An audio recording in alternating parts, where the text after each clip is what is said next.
మన తెలుగింటి పెద్ద పండుగ సంక్రాంతి వస్తుంది కదండి. సో ఈ పండుగని చేసుకునే విధానం ఎంత స్పెషలో, ఈ పండగకి చేసుకునే పిండి వంటలు కానీ, నాన్ వెజ్ డిషెస్ కానీ, స్నాక్స్ కానీ ఇవన్నీ కూడా అంతే స్పెషల్.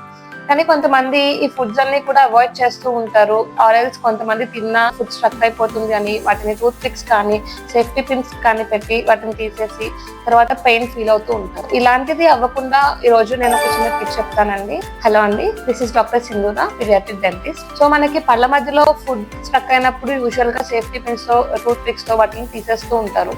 సో అలా చేయడం వల్ల మీ ప్రాబ్లం అనేది ఇంకా వర్సన్ అవుతుంది, కానీ అదేమి సార్ట్ అవుట్ అవ్వదండి. ఇలాంటి ఫుడ్ స్ట్రక్ అయ్యే ఇష్యూస్ ఉన్నప్పుడు మీరు డెంటల్ ఫ్లాస్ కానీ ఇంటర్ డెంటల్ బ్రషెస్ కానీ యూజ్ చేయాల్సి ఉంటుంది. ఒకవేళ మీ పంటి మధ్యలో గ్యాప్ అనేది చాలా నారోగా ఉంది అంటే కనుక ఫ్లాస్ యూజ్ చేస్తే సరిపోతుంది. ఈ ఫ్లాస్ ని ఏంటంటే మీరు పళ్ళ మధ్యలో ఎంగేజ్ చేసుకుని మీరు దాన్ని టు అండ్ ఫ్రో మూమెంట్స్ లో మూవ్ చేసుకుంటూ మళ్ళీ ఫ్లాస్ ని బయటకు తీసుకొస్తే మీ ఫుడ్ స్ట్రక్ అయినంత క్లియర్ అయిపోతుందండి. లేదు మీ గ్యాప్స్ ఇంకా చాలా వైడ్ గా ఉన్నాయి అంటే కనుక మీరు ఇంటర్ డెంటల్ బ్రషెస్ ని యూజ్ చేయాల్సి ఉంటుంది.